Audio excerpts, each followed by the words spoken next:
So after your koji's gone through and broken down all of your starches into fermentable byproducts, your yeast will come in and start to consume those.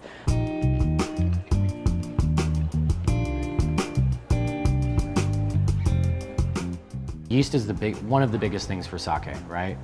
Yeast creates esters, creates flavor profile.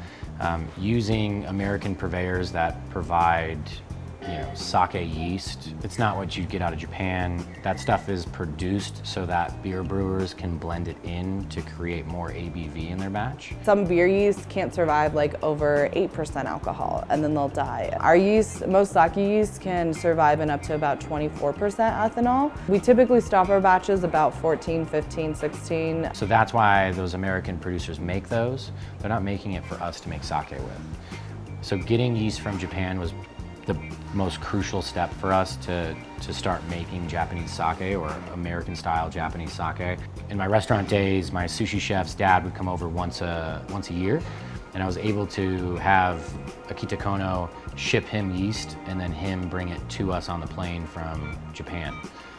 They wouldn't ship it here because yeast in the mail isn't gonna live. It needs to stay at a right temperature. If it gets too high, it'll die. If it gets too low, it'll go dormant.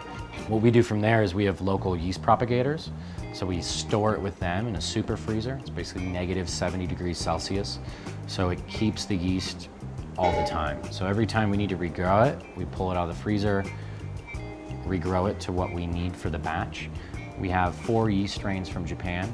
4 sakes on the list that will all be traditional sakes. It's kind of cool how you can use the exact same recipe for everything else, and then just your yeast is what's different, and you're going to create a completely different product. The batch is the same as far as ratios, rice, koji, water. The only thing that's changing is the yeast. When they're on the verge of dying or they're fermenting so cold, they're struggling to stay alive, and they're giving off esters, and that's our flavor profile. Yeast number 5, 12, 2, 901, all of those are gonna have their own flavor profile when they get stressed out. Our standard, you'll typically pick up like a little bit of banana, sometimes some tangerine esters.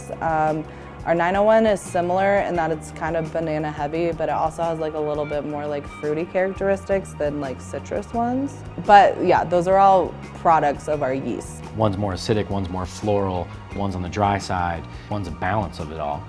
But to have those in a flight side by side, you can really start to dive into sake and see that the yeast can change things.